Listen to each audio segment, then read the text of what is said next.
I don't believe performance is only creating financial and economic value. I really believe performance is about generating economic, social, and environmental value to build like a robust organization that is able to grow on a healthy manner for the right purpose. When we joined Make Sense, we cut our salaries only because money is not our main driver. Is it possible to actually prioritize social and environmental impact first before prioritizing money? I'm not saying prioritizing over making money.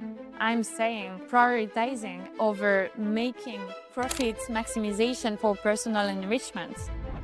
Hello and welcome to VCO2, the podcast that helps you become a smarter impact investor and better climate tech entrepreneur. Today, we're joined by Marion Schuppe, a partner at makesense Invest, an impact investment firm based in Europe. What sets this fund apart is its unique integration with makesense, a non-profit organization dedicated to building a sustainable and inclusive society. In this episode, we'll discuss how makesense is redefining venture capital by driving impact through non-profits. If you like this episode, don't forget to like, comment, and subscribe if you're on YouTube, or give us a follow and a 5-star review on Apple Podcasts and Spotify. Marion, thank you so much for coming on the show. I'm very excited to have you. And maybe to kick things off, you can very quickly introduce yourself and as well as, how traditional venture capital work. I think it's where we can get started in that discussion. Thank you for the invitation, Hugo. I'm very glad to be here today. So I'm Marion Schuppe, and I've been running and co-running exactly the investment activities of Make Sense for now 2 years and a half. I joined the team after 10 years of voluntary work for Make Sense. So I already knew very well the organization, this big nonprofit ecosystem when I joined the team. And I'm very glad to have found like a new way to contribute to this ecosystem growth on my day-to-day job, let's say. So how VCs work, basically, they raise money from different investors called limited partners. So it could be public or private LPs, but there are many different type of LPs. And once they have raised the amount of monies, funds they want, and their targets, they start a first period of investment, which is more or less in between 3 to 5 years, depending on the investment thesis, but that's quite standard. And after this first investment period, where they invest in and they build their portfolio, they have another period of time reinvesting, doing follow-on investments, and also exiting the companies to be able, at the end of the time they get, usually investment funds, VCs investment funds are more or less 10 years investment funds. So after 10 years, it means they have to have sold all their shares, their portfolio company shares, to be able to return the money to their LPs. And how they get remunerated, let's say, they get management fees to run the investment and the portfolio, to monitor the portfolio. It's usually a percentage of the total amount of funds they have raised. So maybe something in between 1.5 to 3% of all the funds. And at the end of the fund time, when they have returned the fund, they can get what it's called carried interest, which is a percentage of the value, the profit generated by the investments. And usually you have a minimum targets you have to reach in terms of performance, financial performance, but also impact performance in the case of impact investments.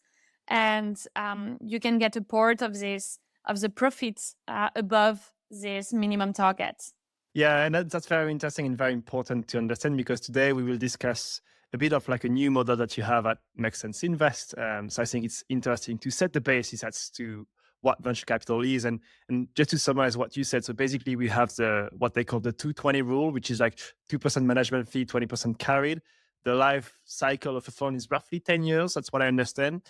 They get their money from LPs, which are like insurance, banks, high net worth individuals, and all of that. And basically, what they're trying to do is to give them back more money Yeah, after 10 years and exactly. they entered. But to go back to your role and your specific organization, so you mentioned that you've worked at Make Sense for quite a long time. What is Make Sense exactly? What is it and how does it work? What's the mission? Like, I'm curious before we even start talking about the fund they have, like what's Make Sense overall? Yeah, and I think it's very important because it's really then embedded in our investment activities. So, and Make Sense is a very wide thing in the impact sector. So, it's a nice model to understand. So it's a non-profit organization. Actually, it's several non-profit organizations gathered under like the Make Sense brand umbrella. The ecosystem has been created back in 2010 by young French youngsters who traveled around the world to meet and work with social entrepreneurs, what we called at the time social entrepreneurs. And the idea from the beginning has been to empower everyone to be able to contribute to social and environmental transitions and to bring more expertise or skills or experiences to social entrepreneurs to help them grow and develop their companies. So since then, we have the same mission and conviction that we have to work with all the stakeholders of the society to make these social and environmental transitions possible in a consistent recent time. So we are working with citizens. We are running engagement programs for all those who want to contribute to solve social and environmental challenges. And really, the idea is to bring resources to understand these challenges because it's very complex and we have a very complex world. But also to empower them to become proactive and to act. The second type of stakeholders we are working with are corporates and big public organizations.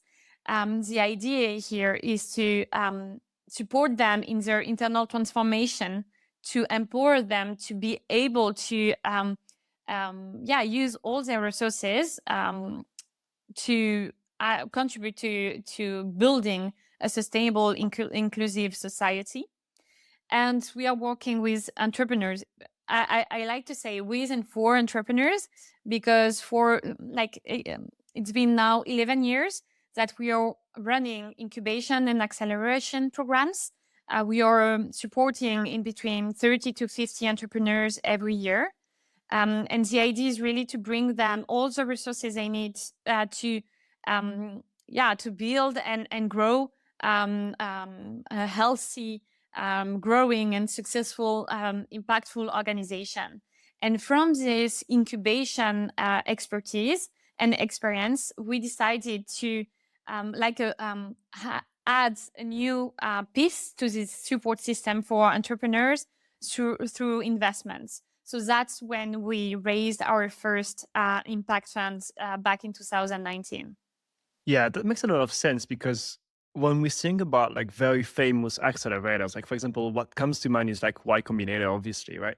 And I think the the biggest part of the profit they make, and they're a for-profit organization, so it's different, but the biggest part of the profit they make is through investment in the companies they support, and therefore they get to write a check very, very early, and then hold on to that shares until like one day they become very successful and exit the company, right? So I think I was about to say, like after this incubation and accelerator program, like it makes sense to have someone that can invest in you because not only you've supported them and you've seen their talents, but as well as for them to be able to, make that first step into like building a company, right? Um, so okay, so now we have a good context about what make sense is overall. Um, I'm curious because you keep mentioning the word nonprofit. Are these entrepreneurs that are working at Make Sense, I mean, supported by Make Sense, are they also trying to build non-profit organization, or are they building startups that will solve for the world's challenges? So we support entrepreneurs like running every kind of, let's say, legal structure.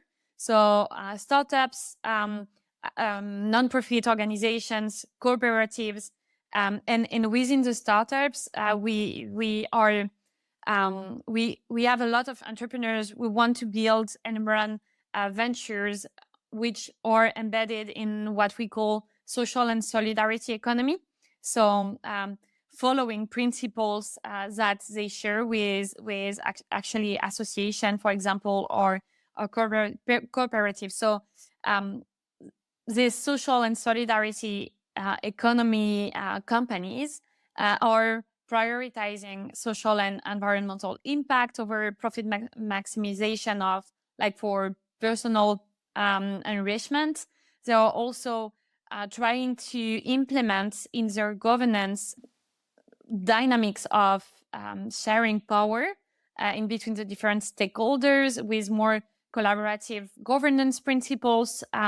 They also organize decision making which are more inclusive of the stakeholders. So they are working on a different form of entrepreneurship while addressing social and environmental challenges. But that doesn't mean that they don't have like a viable business model. They all, including nonprofit organization, cooperative, working on having the most viable and resilient and performant business model. But maybe we define that differently, performance, or we have a larger, wider definition of what can be performance. What's your definition of performance? And I'd be curious to hear about. I believe that can change depending on your company or your organization, and you have to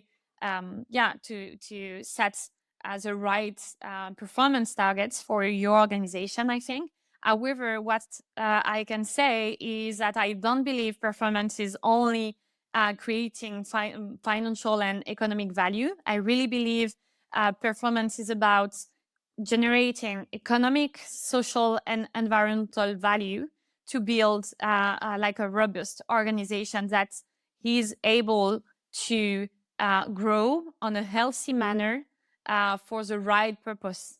When I think about a company that have a positive impact on the world, obviously I think about a company that has positive impact on the social aspect and the climate aspect of things, right? But usually I go back to that very core definition, which is like a company that doesn't make money is a company that will not have an impact because the company will basically die after 1 year or two, right? Like, is it possible to actually prioritize social and environmental impact first before prioritizing money? Like, is that possible and viable? I'm not saying prioritizing over making money. I'm saying prioritizing over making profits maximization for personal enrichment. And I think and I believe we need to create value. What I'm challenging in the traditional definition of performance is making money or for more money for a very limited number of people. And what I'm convinced is that we can generate value and share better the value we generate through a viable business model. And also, I believe in certain situation, it's right to decide to cap maybe your growth or your profit maximization because you don't need more. Well, but the thing is that if at the core you really want to do something good, the more money you make, the more you can reinvest in a social Yeah. economy or reinvest in something good for the planet. Like, I think I understand your definition, but on the, for example, on the cap, I think it's like I would say if you're gonna do something good for the planet, please go for it and make as much as possible of it because we need you to do it. Yeah, I have an example if you want. For example, if you build a very sustainable network of yogurt production in the farms. So you have a network of different farms producing milk and yogurt, and very active, very profitable in a region, run, for example, by the farmers themselves. Maybe this organization don't need to grow to become the unique leader of of producing milk and yogurt. Maybe you can support other regional organizations to make the same thing and duplicate your model with different governance and decentralized governance principles. So that's what I mean when I'm talking about maybe capping the growth in some context is more impactful, more useful, and fine for all the stakeholders, even in terms of money. Yeah, so that's very interesting because I think that leads us to the next discussion, which is about Make Sense Invest and how you've created the fund. Because obviously, a VC that says that they want their company to have a limited amount of growth is very unique. So I'd be curious to hear a bit more about the story of how that came to life, from the incubator and accelerator. How did you structure the investment thesis? Who are your LPs? Like, can you tell me more about Make Sense Invest? As I told you before, the investment activities have always been considered as another tool, an additional tool that we could use to accelerate these social and environmental transitions by supporting, helping social entrepreneurs. So the co-founders of Make Sense and all the entrepreneurs' activities, Leah, Coralie, and Alize, decided to start this adventure of an investment firm with no experience or very little in investments. So they talked with everybody in the investment sector and scene in Paris, and they gather like a group of experts or investors to support them in this new adventure. And they hired Anne, who came with investment experience because she launched 15 years ago the first impact investing fund of NG, is a big energy company. So she brought some investment experience. So the four of them raised this first fund, which is a 9 million euros pre-seed fund. So it's really like the next step after incubation and acceleration, it's pre-seed investments. And so they raised this first small funds with as the main anchor LP, the European investment funds. So it was quite nice at this time to have such an institutional public investor supporting this adventure with a very small investment ticket for them, because they invested half of the funds, or around 4 million euros. And Banque des Territoires, which is another French public company, followed alongside other private investors, mainly business angels. So we have like 8 LPs, very diverse in terms of type of LPs who joined this adventure, and we set up this quiet standard classic fund in terms of structure. What is a bit different maybe is that 100% of our carried interest is based on impact performance.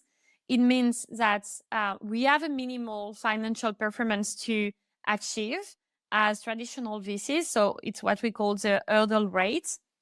But it is not enough for us to achieve this target. We also have to achieve our impact targets to be able to get our carried interest. And another specific thing is that we don't distribute the carried interest to our individual investment partner. We distribute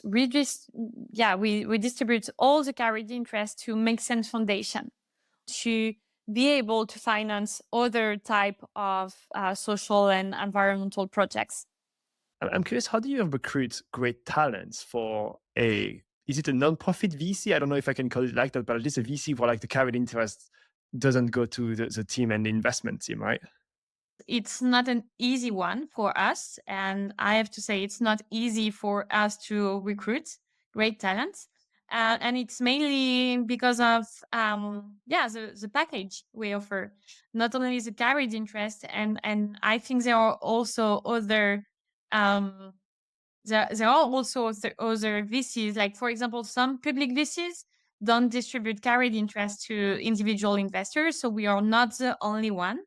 However, I would say um, the structure of our carried interest plus our remuneration, which is lower than the current market, make it um, more difficult to recruit. And I'm not saying we have a bad salary or remuneration. I think we are all very happy with our salaries at like on the investment team. However, it's true that it's lower than the market average, and um, and I would say Anne and I, when we joined Make Sense, we joined and we cut our salaries. But I think that's only because money is not our main driver. We were able to get um, correct remuneration while doing something we love in an organization we love for something, let's say, bigger than just us. And that's what is the main driver for us. And also, Make Sense is not only a non-profit organization, it's also a non-profit organization with um, um, a collaborative governance, a flat, there is no hierarchy in the company, there is no CEOs, no bosses, so no managers. So we have a different way of working and working together in a very inclusive and collaborative way. We have also a lot of freedom in the way we work together. We can work from wherever we want, and that's not the case of many VCs. So we get other things, and we try to accommodate to get the better, let's say, package, but not only focused on salaries, really focused on quality of work, conditions of work, etc. As a result, I think you get like a very purpose-driven team as opposed to like a greedy team, which I think is rather a good thing for an organization of the type of Make Sense. But going back to how you raise the fund, I think the LP component is interesting because I'm curious, what do you think convinces people? So like the European Investment Bank and the French bank you mentioned as well, and the business angels, like what do you think convinces them to invest in that new type of model for venture capital? So obviously, it's different reasons for all these type of LPs. Maybe for business angels, there are business angels from our ecosystem, knowing already makes sense what we want to do, our DNA, our vision, our ambitions. So they are really aligned with Make Sense mission in general, and they wanted to contribute through investments. So that's the first, let's say, driver for this kind of investors. For investors like Banque des Territoires, is public firm, and also BNP. BNP is one of our LP. I think it's also a question of deal flow. These two LPs are also doing direct investments in Series A plus companies, and we are investing in pre-seed and seeds rounds. So we are making the deal flow of the future deal flow of these companies, and actually Banque des Territoires is our main co-investor then for Series A plus rounds. So I think that's one of the reasons, and actually it's aligned also with part of their work on impact. And finally, European Investment Fund invested back in 2019 with a specific program investing in incubators willing to launch a fund, and actually they struggled to deploy this small funds, but we were one of the first. There are some other in Europe that's we were one of the few they invested in, but with this idea of empowering incubators with new tools, investment tools. But we are now raising the second generation of these funds. So the first one was called Make Sense Seed 1. The second one is Make Sense Seed 2. And the European Investment Fund is investing much larger tickets in this fund. And with their social innovation investment fund, so like the most traditional investment fund. So they have seen value in our proposition of pre-seed impact investment fund within an ecosystem, benefiting from all this ecosystem. Not only the name makes sense, which is quite renowned in the impact scene in France, but also the work we do with citizens, with corporates, with the entrepreneurs that brings a lot of resources and value to the entrepreneurs, and they see it. And the way we invest, also, I think we like benefiting from this ecosystem, we increase the resilience of the portfolio and maybe the performance. So that's Why is what they that? see. And because we, like, for example, we never invest without supporting operationally the entrepreneurs. We have like internal operating team, which is quite unusual for pre-seed funds. There are more and more operating teams within asset managers and investment firms, but for pre-seed, it's quite unusual. First, because we have low management fees and not so much money to like, we have smaller teams. So that's the first reason. But we have this operating team coming from this incubation team. We and the team has built experience and expertise around supporting young, impactful organization and building the organization step by step. So it's very useful to have this operating team with a strong track record in specifically impact companies. It's been over 10 years, and it makes sense is one of the first social or impact entrepreneurship incubator. Yeah, and that's very interesting because I think, as you said, like providing some support, like operational support for very, very early stage company, I think is a good way to like push the performance of your portfolio. But you're now raising the second fund for Make Sense. I'm curious, like, do you get a lot of people that, like investors or potential LPs, that come back to you and say, like, is this philanthropy? Like, is that what you do? Like, I'm curious, is that a comeback from those LPs? That's a good question, but not really. We are challenged about the risk return duo, let's say. We are not challenged about the impact pillar of this, but we are challenged about the risk return because pre-seed is quite risky, obviously, but our answer to this is actually all this ecosystem and support we bring to the entrepreneurs. And actually, I think we have been able to demonstrate with our first fund that supporting operationally our portfolio companies increase the performance and resilience, because only 3 out of the 21 portfolio companies we invested in pre-seed went to bankruptcy. So it's less than 5% of the fund we invested. And after 5 years, I think that's quite solid and robust. So we have, that's the answer we bring to the risk part. And also we benefit from a warranty from the BPI, so the French public bank warranty that enables to reduce the risk for LPs. And on the return side, where we are challenged because we are not selling 15 or 20% financial return because we don't believe we will make it. And actually, Eric, in your last podcast, said it and said, like, talked about real numbers. And I think everyone knows it in this sector of like VC investments.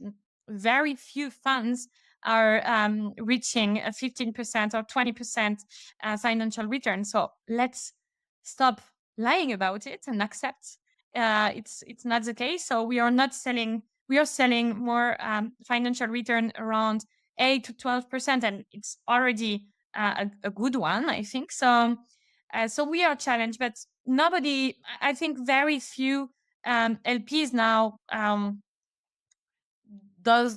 do not make the difference in between philanthropy and impact investment. It's not really a thing anymore.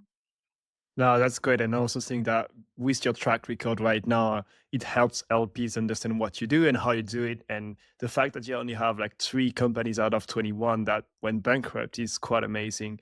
Um, well, let's jump into another topic because obviously, so one challenge is to recruit an investment team and raise money, but another challenge is to deploy capital in great companies. I'd be curious to learn a bit more about like your, step by step investment process and how you go from like sourcing a company, which obviously with your network is probably quite easy, to actually investing in companies, and what are the criteria that you use along the way to select these companies.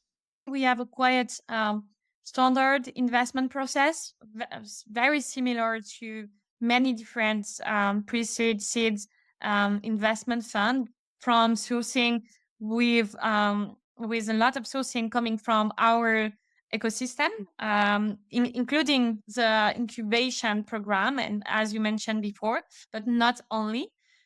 And obviously, the more qualified deal flow is coming from our co-investors, and we have co-invested with over 350 investors in our first fund because we are co-investing with a lot of business angels and family offices. So we have many deal flow coming from them, and that's high quality deal flow.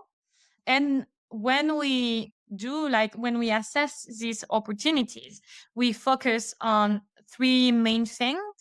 I would say the first one is obviously the solution and the problem the company or the solution is addressing, the social or environmental challenge the company is trying to address. And we are assessing the relevance of the solution to address this specific problem. The second thing we are looking is obviously the markets and how the solution entrepreneurs are bringing is relevant within the specific markets, within the specific competition landscape too. And the last, and what is like the potential of these companies within this market. And the last part, which is a big part for us, is the team. As the team in terms of skills, experience, also consistency in terms of values, and the fits, the human fits, and the fit with make sense values and vision of the society. So we spend a lot of time on the team assessment, and we have a really important step for us in the investment process. It's individual interviews of each one of the co-founders, and it works or it breaks, meaning it's a very very highlighting moment in the process, and most of the time that's when we take the decision. I would say also what's important in our process is all the ref calls we do. Mhm. We work a lot with our ecosystem, and we call everyone we know to better understand, as I said, the market, the competition, the relevance of the solution to bring our solutions to the problem, and also the team. So reference calls and these individual interviews are really like 2 big, important thing in our process. Yeah, and I think that's not too different from any other VC? I mean, obviously, specifically for pre-seed, like you want to understand if the team is great and if they evolve in the market that has potential with their solution. But a lot of VCs look for, this potential $1 billion company in a 100 billion market, like just really, really big number. Like you mentioned the market, like what's a big and good enough market, I should say, for Make Sense to invest? Yeah, so we have to put it into like we into context, because this VC is looking for the unicorn is because they have big funds they have to return with high expectation from their LPs. We are raising and running and investing small, relatively small funds. The first one was a 10 million euros fund. The second one will be a 20 to 25 billion euros fund. So it's not the same expectation, and we are targeting a 8 to 12% return. So that's not the same expectation. Then, like all the VCs, we have like two way of like two complementary way of working. We are looking at the potential of the company and the market with like the company is working within, and the potential.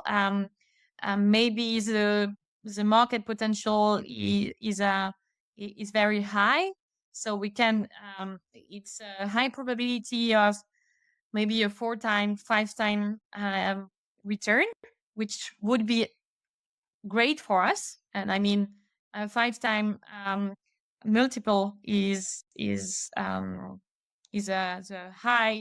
best case in most of our investments, to give you an idea. And then we have a portfolio um, assessment of the situation.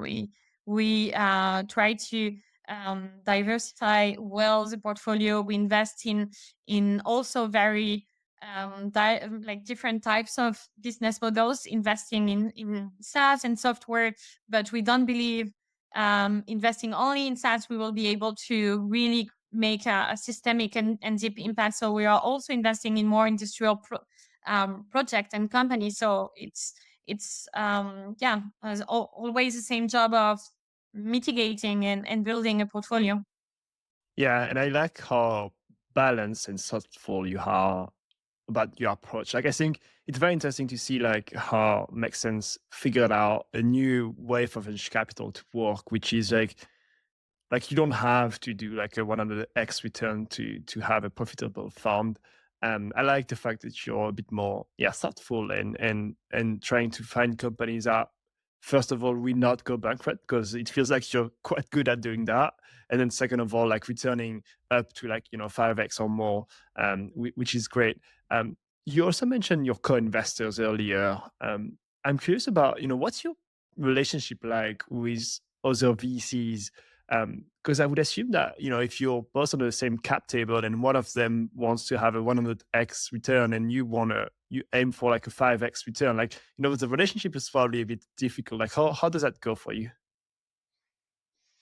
First, I would say if there is such a difference, we won't probably invest in the same company.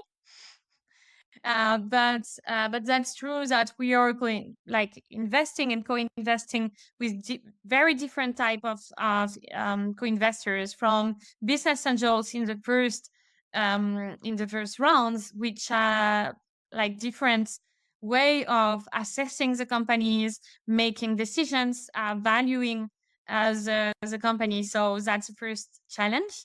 Then the second challenge is to make the bridge in between business angels and first investors with big Series A, more institutional investors. So it's different languages, different worlds, and we need to be able to bridge this gap. And I think we have played this role in many cases. Um, and then I mean, it's like everyone or every VC, we like to co-invest with people we share a vision with for the company, and we like to build and to work with people which are trustworthy, and we can count on not only on on the when everything goes well, but also when it's more challenging. So we know who we like to invest with, and even if we have different investment theses, I think we can structure in a maybe sometimes innovative way, that we can structure like healthy governance to make all the stakeholders align and working in the same direction. And that's the most important. And sometimes that's better for the company to have a very a fund with a very different view than us, maybe for a new step. And in this case, we are also able to step out or to step back and let the room for the next one. And it's very interesting because in all of what you say, I feel like Make Sense Invest is probably the more human type of venture capital, or like social type of capital, which is like trying to align with people, get good relationship, do things that make sense for everyone. Like it's a version of venture capital that I very much like, which is like, how do you use money for good, right? Like not only just to make money, but using money for good, with like, and by good I mean good on the environment, good on the social aspect, but also in your relationship. We seen make sense with like other investors, not only for your portfolio companies. Like, as you said, you walk the talk, which I think is a great thing. I'd be curious if you can give me your reflection on how you see Make Sense Invest influencing, venture capital overall. Like, what is the main goal, and what do you think you've achieved so far? So obviously, we are a very small investment firm, and we have raised small funds. Even if we have partnered with Serena Capital to raise and deploy this 90 million euros funds, like in co-management with Serena, so which also was a big step for us to also be validated by a huge and leading VC firm. So it was a big step. And I think it's a way also of influencing the sector, showing it's possible for this kind of player to partner with a very wide thing like Make Sense to try to do something different. And then with our small funds, we are trying to, as we said before, I think we are really committed to walk the talk and innovate, be like a lab of financial innovation, as we are also a lab on governance practices within Make Sense. We are trying to be a lab of financing or investment innovations. And for example, in our new funds, when we are raising the second generation of our pre-seed funds, we were we really wanted to have like a pocket of the fund dedicated to finance non-profit organizations and cooperatives. It was very important for us because that's the kind of organizations we are supporting with our incubation and acceleration programs, and we believe they have a huge part, like a huge role to play to build like this impact ecosystem, especially when working on social impact. And it's challenging, and impact social impact is still the poor sibling of impact investments, also because many of the organizations tackling this social impact are not startups, companies. There are different type of organizations. So it was really important, and we made it. Our LPs, our first LPs who committed to invest in these funds, accepted this 10% pocket to invest in non-dilutive or innovative financing tools. And I think that's also that's good for the ecosystem, but also for the performance and resilience of our portfolio. And that's what we want to demonstrate with this new structure. And I hope that demonstrating it, we will be able to raise another pre-seed fund. We won't be targeting, I guess, a bigger fund, because we are convinced that to be able to do pre-seeds the way we do it, we need small funds able to invest small tickets. And today there are very big funding gap on pre-seed investment because there are more and more money on impact, but bigger and bigger funds not able to invest small tickets. So our goal is not to raise bigger funds. Our goal is to keep financing and supporting entrepreneurs at the first steps like in the first rounds to consolidate, strengthen these ecosystems. And we need pre-seed, we need innovation to build a strong ecosystem. Without pre-seed funds, there is no deal flow for Series A, Series B funds. So that's, I think, our mission, and that's how we want to influence the ecosystem by innovating within this scope. Yeah, and I love that you also innovate within the fund. Like it's one thing to try to invest in companies that are innovating, but I also like that you try to innovate within the fund as well, which I think is very interesting and inspiring. Well, look, we're getting towards the end of this episode, but before that, we have the fire questions, which is a series of questions that you have to answer, if possible, within one sentence, if not, maybe two sentences, but we'll try to be quick. Are you ready for that? Yeah. I'll do my best. I love that. Well, what's the main difference in the mindset between Make Sense Invest and traditional impact VCs? I would say maybe innovation and collaboration first. Love that.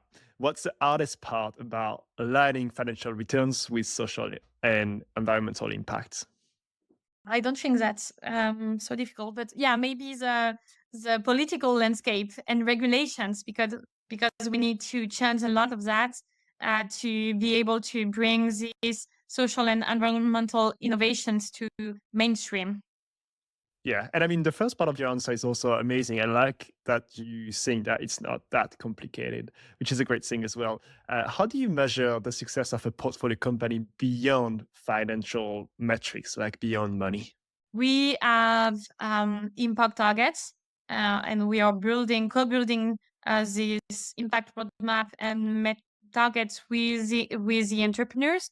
So that's one other indicator. And then as resilience of these companies within crisis, like within crisis context, etc. Great. What are the three key aspects and qualities of a great social entrepreneur in your eyes? Oh, if I had the answer to this question, I would invest in only successful entrepreneurs. But I think commitment, I think consistency in terms of values, and yeah, resilience. Yeah, those are great. Um, you've invested in a lot of companies. I think 21 overall. I don't know if you were there for the entire time, but overall 21 with the fund. What's one lesson that you've learned throughout all of this investment? If you were to just remember just one thing from all of this investment. Yeah, maybe that sometimes we we maybe need to go step by step in terms of new type of impactful business models, and not sometimes it's not possible to go full in and to change everything, and it's better for the resilience of the company to yeah, start step by step. Yeah, I love that. One step at a time to change things is a great mindset. What would be an advice for someone that wants to invest in social entrepreneurs or more like impact companies overall? Like, what would be an advice for an investor? We are hiring, so join us. But maybe it's the same. I think we need the same level of commitment, consistency, and resilience in impact investors than in impact entrepreneurs. So um, I think you need to be passionate about entrepreneurs, and yeah. Um, Sensitive to this all these topics to be a good impact investors. Yeah, I think in summary, it's like you have to have a purpose for doing that. You just don't do that for the money. And as you said, anyway, like if you were to do that for the money, that's probably not the best place to go. One last question: what's one advice for someone that's trying to raise an impact fund? I know you're currently doing it, so maybe you have an advice. Um, yeah, and it's a long run. It's a long journey. So yeah, it's always a matter of managing energy. But I would say again, cooperation is a great tool, and we are trying to help each other with other fundraising, sharing best practices, sharing yeah, tips, and network when we can, to be able to yeah, all raise good impact funds, because we all need more money in the market to make this investment. So yeah, collaboration is always a great tool, I think. Yeah, very interesting. Well, look, I've learned a lot from you today. I think it was very interesting to explore this new model. The one thing I'll keep in mind from this episode is like if you want to really build an impact fund and have an impact through like venture capital, I think collaboration and purpose are the two words that, we stick in my mind because I feel like Make Sense is really about collaboration and finding purpose in what you do and trying to do the good thing. So I love that. Well, before we close this episode, I have a couple of questions very quick, but what's one resource that you would want to share with someone, maybe a podcast, a book, a movie, something about this space that influenced you a lot? Um, that's a great question. I would say um, I'm listening to many podcasts, not about investing, but about um, understanding the complexity of our world and how we can find solutions together. So there are many different podcasts I'm listening to, but I would say maybe to give one example is Chaleur Humaine from Le Monde. I think it's a great one to understand the social and environmental challenges within complex world with experts. And I think it's inspiring to see these experts also fighting every day to change the rules. Yeah, I love that. And you can also listen to VCO2, which is a great podcast. Well, look, if you like this episode and if you like, don't forget to like, comment, and subscribe if you're on YouTube, or give us a 5-star review if you're on Spotify and Apple Podcast. Where can people find you online? Yeah, you can visit the Make Sense website. And also, we are always active on LinkedIn and answering all the NPs. So please feel free to reach out. Lovely. One last question. Who's the next climate, general partner or investor that I should interview? I would interview an investor in smaller impact markets.